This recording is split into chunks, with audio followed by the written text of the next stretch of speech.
Hi all, back with another gardening business tips video, and today I'm going to be talking about what are you worth. So this comes up quite often, as most of my topics do, in a gardening forum that I'm part of. People often asking, what am I worth a day? You know, I've quoted this number, this is what I'm saying I'm willing to do work for when I've been asked to do a day's work. Is it reasonable? And typically that number starts at around 150 per day. There's a lot of people charging a lot more than that, but I think people getting into it like to start at a number they think is reasonable and probably arguably pluck a number out of the thin air, out of the sky, and that number's around 150. And in all honesty, that's pretty much what I did at the start. But I'm going to talk about why plucking a number out of thin air like that isn't a good idea, how you should actually be approaching it in a more logical, calculated way, and what you need to consider when you're doing that. So why is plucking a number out of thin air like that a bit dangerous? Well, you're probably going to pluck a number out of the air that sounds good, a number that if you was working for someone, or perhaps in your previous job, you would have liked to have been on, and 150 a day might be that. But the reality is you're not going to get paid £150 a day.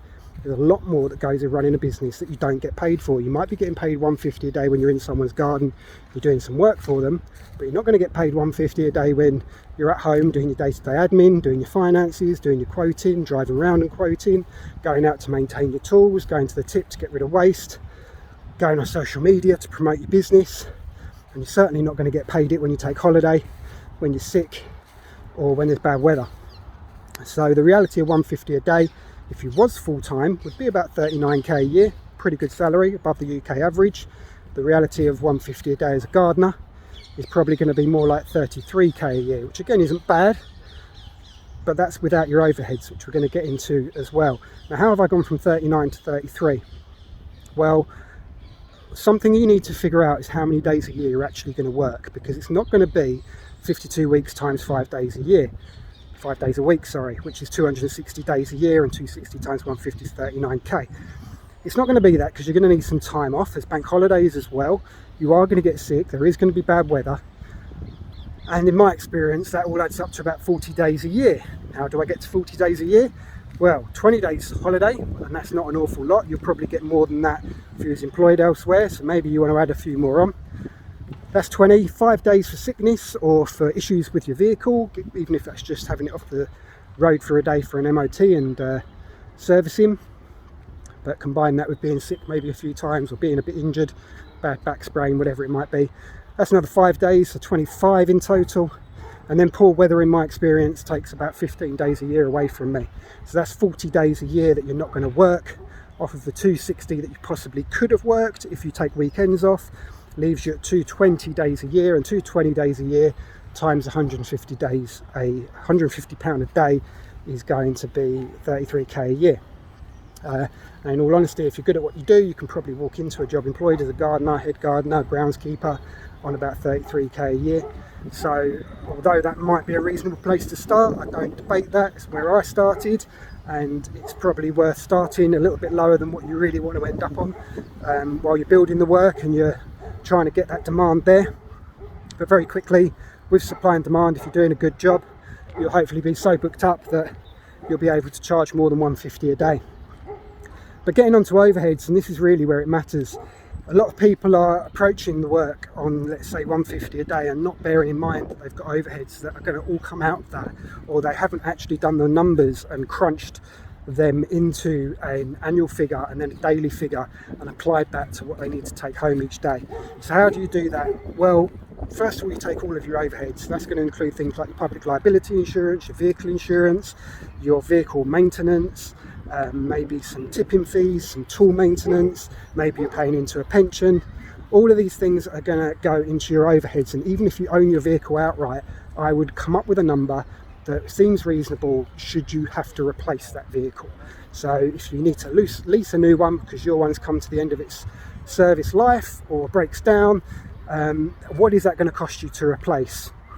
And break that down into an annual or monthly number, and you'll be able to get a daily number if you keep reversing it back. So I'm going to take a number of 10k a year for overheads. Let's call that 5k a year for a vehicle, £1,000 for insuring and taxing that vehicle. You then got your fuel that you need to run the vehicle, and you've got some tool maintenance fees, pension, all of those things that go on. It's probably going to be a lot more than 10k for a lot of people, but 10k is an easy number to work with in this example. 10k a year divided by 220 days a year that you're working. If we just think about what I spoke about just now, that's £45 a day. So £44 a day off of 150 is going to leave you with £105 a day, and I've done the maths on that as well. It's about 23k a year. You're now kind of looking at a very low wage for someone who owns a business. Even if you've got people working for you, I would suggest that you're paying them more than 23k a year, a lot more in many instances if they're worth it and you want to keep them.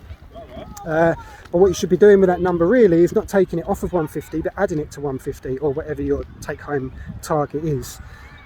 And so that takes you up to 195, let's call it 200, and now you've got the money that you wanted to take home each day, but you've also got money there to cover your overheads over the course of a year as well.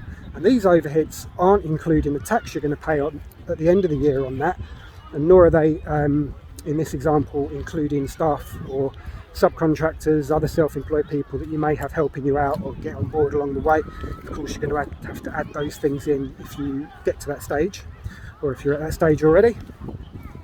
And then over time you'll probably find that even that number isn't quite covering things. You want to earn a bit more. I think, you know, a take home of 150 or 200 a day, 250 as a business owner, you know, you're actually running a business, you're taking on a lot of risk there. Potentially customers may be difficult and not pay you for one reason or another. Hopefully that doesn't happen, but it could do. You could have problems with tools and machinery that are way beyond what you've experienced before, and they're going to need fixing and replacing, and that might not be covered by the number that you've calculated into your overheads. And finally, you want to make some profit on top of what you take home and covering your overheads as well. You want to make some additional profit for, let's call it a rainy day, or let's call it business expansion. If you're not making any profit, you're not going to be able to expand. You're just going to be staying where you are. And what I mean by that is, if you decide to expand to a new field, let's say you do some gardening, but you want to do some CPD, get some chainsaw tickets under your belt, invest in a chipper, stump grinder, something like that. These are quite large investments, and you're not necessarily going to be able to afford them on your take-home pay, because that's going to make other things in your life difficult to pay for, like your rent and your bills. So you want to get some profit on top of there as well. It's not a dirty word, it's something that you need and something you should definitely consider. So that's a summary of how you calculate, or how I've calculated what I need to earn each day and what you need to consider in it, your overheads, how you work them out, and that important number of how many days a year you can work as well, because it's not going to be full time. If I've missed anything out, let me know, drop it in the comments. As I say in all my videos, it's really good that we share this kind of information with each other so that we all improve and we all get what we're worth, and we're not all in a race to the bottom trying to outcompete each other and underquote each other, because then we're just working really hard for not a lot of money, and we're all worth a lot more than this in this game. The skills, the expertise, the professional tools that we bring, and the hard graft that we deliver on. So good luck out there. Let me know what you're doing. Drop a comment in the comments below if you've got anything to share or anything you want me to talk about next time. See you later.